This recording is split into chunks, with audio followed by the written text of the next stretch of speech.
Inhale, exhale. Hello guys, this is Zaid Khan. Welcome back in your own channel Life of Strength. So सबसे पहले मैं आपका first of all thank you Vikas जो आपने मुझे पिछली वीडियो में सपोर्ट दिया, जो कि मैंने अपना टारगेट रखा था वो था 500 व्यूज। तो उसमें मुझे 474 नियर अबाउट अपने टारगेट की क्लोज ही मिला। तो आज जो मैं वर्कआउट शूट करने जा रहा हूँ वो है टी-बार रोज, या आप इसे लैंडमैन रोज भी कह सकते हैं या कार्नर रोज भी कह सकते हैं। तो ये एक्सरसाइज टी-बार रोज एक बेहतरीन एक्सरसाइज है। आप अपने बैक में कोई भी एक्सरसाइज ऐड कर लें, चाहे पुल-अप्स चाहे बारबेल रोज। जब तक आप इस एक्सरसाइज को ऐड नहीं करोगे तब तक आप एक थिक और वाइड बैक अचीव नहीं कर सकते, बिकॉज ये जो एक्सरसाइज टी-बार है ये आपके पूरे बैक को एक्टिवेट करती है।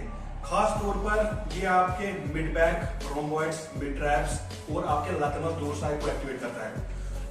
और इस जो एक्सरसाइज है इसकी खास बात है, इसमें आपकी ग्रिप न्यूट्रल होती है। जैसे मैंने अपने पिछले वीडियो में बार में कहा था कि एक ह्यूमन बॉडी जो इंसान होता है वो अपने न्यूट्रल ग्रिप में बहुत स्ट्रांग होता है। उस वजह से इस एक्सरसाइज में आप हैवी वेट भी उठा सकते हैं। अब इतना हैवी नहीं कि आप मतलब जर्क से आपको एक्सरसाइज जो है वो हैम्पर हो जाए। इतना हैवी उठाना है जिससे आप 8 से 10 रैप्स स्ट्रगल करके निकालें। ये जो एक्सरसाइज है, अगर आप पंपिंग आयरन के सारे जितने भी फुटेज है, जितने आर्नोल्ड श्वार्ज़नेगर, फ्रैंको, लोस फरेंगो, जितने भी बॉडी बिल्डर है, अगर आप देखेंगे आर्नोल्ड, फ्रैंको, लो फरेंगो, जितने भी ओल्ड स्कूल के बॉडी बिल्डर हैं, उन्होंने अपनी पंपिंग आयरन के हर एक फुटेज में ये एक्सरसाइज को इंक्लूड किया है, क्योंकि वो इस एक्सरसाइज की अहमियत को जानते थे। कुछ ऐसे एक्सरसाइज है, साइंस कितनी भी तारीफ क्यों ना करे, जिनकी अहमियत और वैल्यू कभी चेंज नहीं हो सकता। उसमें टी-बार रोज भी एक ऐसी एक्सरसाइज है जिसकी वैल्यू कभी भी चेंज नहीं हो सकती। तो अगर आपको एक जबरदस्त बैक चाहिए तो इस एक्सरसाइज को इंक्लूड करें। इसमें आप हैवी वेट उठा सकते हैं, 8 से 10 रेपिटेशन, 3 से 4 सेट इसमें काफी होते हैं। ये कंपाउंड मूवमेंट है। तो अब मैं पहले आपको बैक की एनाटॉमी समझाता हूँ, अपने लैट्स की। पहले समझिए लैट्स की फंक्शन क्या होती है। जब हमारा हाथ दूर होता है स्ट्रेचिंग पोजीशन में, तो एब्डक्शन पोजीशन में, तो एडक्ट करने के लिए हमारे लैटिस काम आते हैं। हमारे लैटिस ये फंक्शन करते हैं, हमारे आर्म को एडक्ट करने में हेल्प करते हैं। तो जो हमारा लैटरल डोर्साई होता है वो हमारे मिड बैक थोरैक्स से स्टार्ट होकर यहाँ पर आपकी जो पैल्विक ग्रिडल है उसके इलिक क्रिस्ट से अटैच, यहाँ पर अटैच होती है, और फिर यहाँ से जो हमारा शोल्डर ब्लेड होता है इंफीरियर पार्ट से टच होके आपके ह्यूमरस बोन में अटैच होता है। तो उसके बाद आती है हमारे रोम्बॉइड्स की बारी। जो हमारा रोम्बॉइड्स होता है वो हमारे C7 से लेकर रोम्बॉइड्स माइनर जो हमारा होता है, C7 से यहाँ पर ओरिजिनेशन होती है और उसकी इंसर्शन होती है। जो हमारा स्कैपुला स्पाइन होता है यहाँ पे, उसके जो माइनर रूट से उसकी अटैचमेंट इंसर्शन उसकी होती है। तो उसके नीचे हमारा रोम्बॉइड्स मेजर जो होता है यहाँ से शुरू होता है, उसके नीचे शुरू होता है और उसकी इंसर्शन होती है। जो इंफीरियर पार्ट ऑफ स्कैपुला है उसके नीचे उसकी इंसर्शन होती है। तो रोम्बॉइड्स का पार्ट होता है हमारे जो शोल्डर ब्लेड से उन्हें रिट्रैक्ट करना। जब भी हम रोज एक्सरसाइज करते हैं, खासकर टी-बार रोज न्यूट्रल ग्रिप में, तो हमारा जो बैक होता है वो रिट्रैक्ट होता है। तो रिट्रैक्ट करने में हमारी मदद जो करते हैं रोम्बॉइड्स, हमारी हेल्प करते हैं शोल्डर ब्लेड्स को रिट्रैक्ट करने में। अब चलते हैं अपने एक्सरसाइज की ओर। सबसे पहले पोस्चर फिक्स करते हैं। आपकी जो विड्थ होगी, टांगों की विड्थ होगी, वो शोल्डर विड्थ अपार्ट होगी, ठीक है। उसके बाद बात करते हैं हमारे नीज की। नीज थोड़ा बेंड होंगे। नीज बेंड क्यों होंगे? जो हमारा लोअर बैक है, लंबर की फ्लेक्शन ना हो, इसलिए हम अपने नीज को बेंड करते हैं। अगर हम कुछ लोग आते हैं लड़के, वो नीज स्ट्रेट रखते हैं और फिर ऐसे रोज लगाते हैं, उनसे उनका जो लोअर बैक है, लंबर जो होता है वो फ्लैक्स होता है, जिससे इंजरी के चांसेस बढ़ जाते हैं। तो कितना स्ट्रेच होगा? उतना नहीं होगा जितना बारबेल रोज में, ये थोड़ा ज्यादा स्ट्रेच होगा।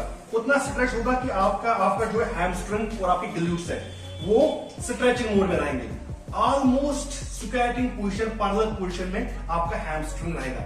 हो गई इसकी पोजीशन सेट। उसके बाद आपका pelvic S out, pelvic out. उसके बाद आती है आपकी कोर की बारी।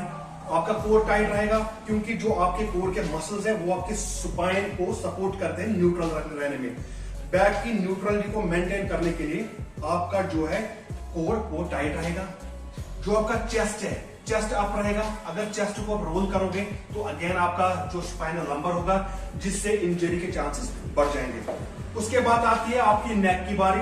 नेक स्ट्रेट रहेगा, ऐसे नहीं रहेगा, क्योंकि आपको नेक के मसल्स में प्रॉब्लम हो सकती है, वर्टिगो की प्रॉब्लम हो सकती है।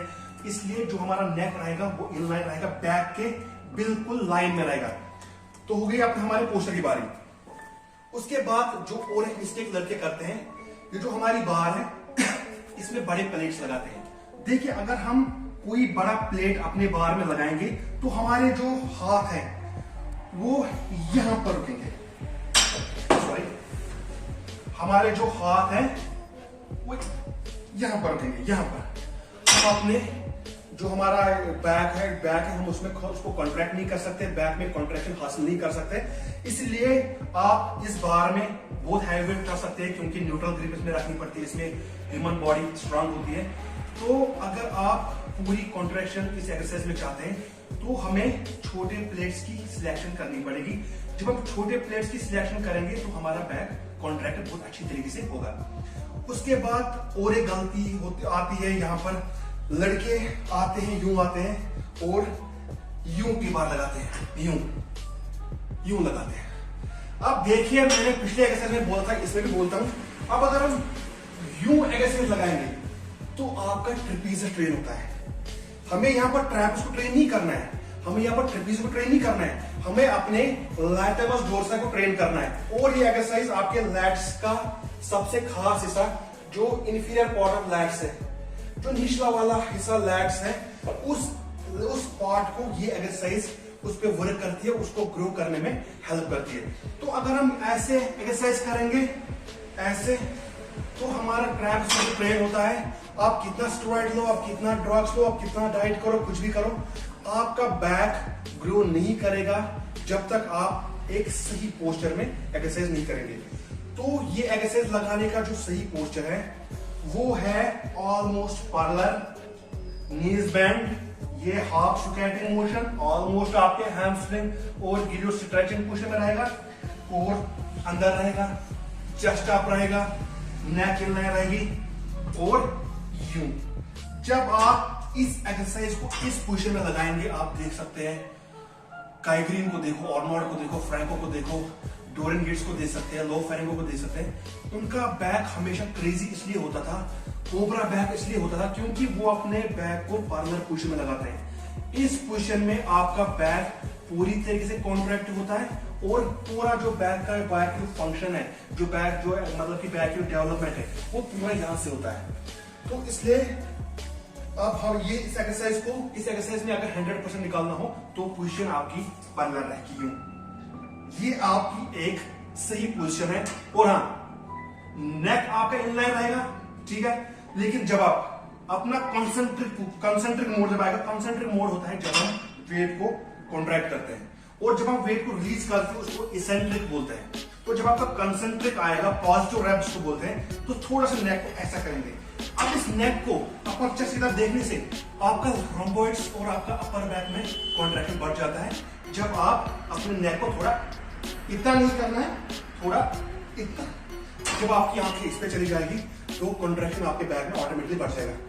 तो बात ये हमारी रेंज ऑफ मोशन की बारी। ये होती है आपकी रेंज ऑफ मोशन, यहां तक जाएगा, ये पूरा स्ट्रेच, पूरा स्ट्रेच, पूरा स्ट्रेच, ये हो गया आपकी रेंज ऑफ मोशन। अब आती है हमारी टेम्पो की बारी। टेम्पो अगर रहेगा 3 बीट्स में टेम्पो रहेगा, 3 2 1 contract stretch, 3 2 1 contract stretch, 3 2 1 contract stretch, ये आपका टेम्पो रहेगा। अब आती है हमारी ब्रीथिंग की बारी। जो हमारी ब्रीथिंग है वो रहेगी, ब्रीथ अंदर, बाहर, इनहेल, एक्सहेल। ब्रीथिंग एक छोटा सा पॉइंट है जिसे लड़के सीरियस नहीं लेते हैं। आज मैं आपको बोलता हूं कि ब्रीथिंग कितनी इंपॉर्टेंट है हमारी एक्सरसाइज में। जब आप एक्सरसाइज करते हैं, हमारे मसल में ऑक्सीजन की जरूरत होती है, तो ऑक्सीजन मसल में पहुंचाने के लिए ब्रीथिंग बहुत जरूरी होती है। और एक पॉइंट, अगर आप ब्रीथिंग नहीं करेंगे तो आपको हर्निया की प्रॉब्लम हो सकती है। और हर्निया एक ऐसी बीमारी है, अगर सही वक्त पे आपको उस बीमारी का पता नहीं चला, वो आपकी जान ले सकती है। तो ब्रीथिंग ना करेंगे, ब्रीथिंग को बंद रखेंगे। कुछ लड़के हैवी वेट उठाते हैं और फिर यूं ब्रीथ को बंद रखते हैं, जिससे आपको हर्निया की प्रॉब्लम हो सकती है। तो ब्रीथिंग को सही रखें, टेम्पो को सही रखें, रेंज ऑफ मोशन को सही रखें। अगर आपको इस एक्सरसाइज में इंप्रूवमेंट चाहिए, एक बहुत बेहतरीन एक्सरसाइज है। न्यूट्रल ग्रिप है, ह्यूमन की स्ट्रेंथ ग्रुप है। न्यूट्रल ग्रिप लेके आप एक्सरसाइज में बहुत सारा बेनिफिट निकाल सकते हैं, हैवी वेट उठा सकते हैं। तो ये थी मेरी इंफॉर्मेशन T-बारोज के बारे में। इसके बाद इसमें कुछ वेरिएशंस भी है, जो वेरिएशन मैं आपको बाद में मेंशन करूंगा। तो अगर आपको ये वीडियो पसंद आया हो, चैनल को लाइक करें, शेयर करें, सब्सक्राइब करें और